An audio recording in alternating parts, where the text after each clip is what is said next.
My name's Terry Irwin and this is one of TCII's Best Business Practice videos. And the topic is, do you have the right people on the bus? A 25-year research project involving personal interviews with more than 10,000 managers and assessments of more than 1 million applicants and employees found that prioritising your employee selection process and putting only peak performers on your bus can have a quantitative impact on your productivity. Deciding whether you've got the right people on the bus means looking at both your hiring practices and your organisational chart with an eye to 3 dimensions of success. Can do, that is skills, knowledge and experience. Will do, that's personality and motivation. And follow through, that's disciplines and values. Only if your candidates and employees are compatible with all 3 of these dimensions can you rest assured that your company can make the move from good to great. I'm going to run through some checklists that will give you an idea of how well you're applying these 3 dimensions. And I suggest you share these checklists with the appropriate managers and executives in your organisation and ask for their feedback. Firstly, let's look at a checklist for new hires, new recruits. Assessing the can-do. Have we defined the job description to determine the importance of its core competencies, such as skills, knowledge and experience? If we hire candidates who are not proficient in these competencies, do we have the time and resources to train them effectively?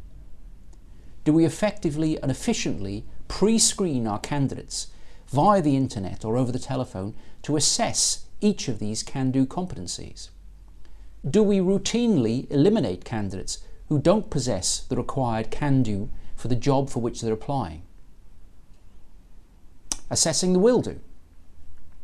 Have we analysed the job description to determine the importance of personality factors such as the candidate's confidence, drive and motivation? If we hire candidates who don't have the personality and motivation to be peak performers, do we have the time and resources to coach and motivate them? Do we administer highly valid and reliable personality tests in-house or via the internet to assess these will-do personality traits? And do we routinely eliminate candidates who don't possess the required will-do for the job for which they're applying? And finally, assessing the follow-through. Have we analysed the job description to determine the importance of the values and disciplines that are characteristic of our unique culture? If we hire candidates who don't have compatible values and disciplines, do we have the accountability systems to monitor their productivity? Do we use effective, structured interview questions and reference checks to assess the candidate's follow-through? And do we routinely eliminate candidates who don't possess the required follow-through for the job for which they're applying? Now, the checklist for existing staff has some differences but follows a similar pattern. Firstly, assessing the can-do. Do we have, for each of our positions, effective job descriptions that define the importance of having relevant skills, knowledge and expertise? Do we use annual reviews and/or 360-degree feedback to rate and assess employees' proficiency in the core competencies? Do we offer educational opportunities to employees to master the required competencies? Assessing the will-do. Do we have, for each of our positions, effective job descriptions that define the importance of having compatible personality and motivation? Do we use personality profiles and 360-degree assessments to check employees' personalities to determine if they're compatible with the positions?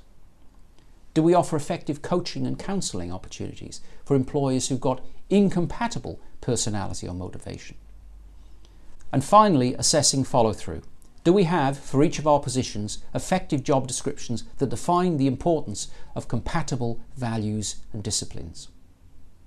Do we use annual reviews, accountability systems and 360 feedback to assess employees' compatibility with our organisation's values and disciplines? Do we offer coaching and counselling opportunities to employees who have incompatible values or disciplines? When we find can-do, will-do or follow-through incompatibilities that can't be corrected, do we try to reassign the individual to a position that is more compatible? And if reassignment is not an option, do we decide that this is the wrong person on the bus and take steps to immediately get them off. In summary then, to find out whether you're getting the right people on your organisational bus, assess your candidates and your existing employees for the 3 dimensions of can do, will do and follow through. If you're interested in finding out more, call me, Terry Irwin, on 0207 099 2621 or download our free snapshot on this subject from our website at tcii.co.uk.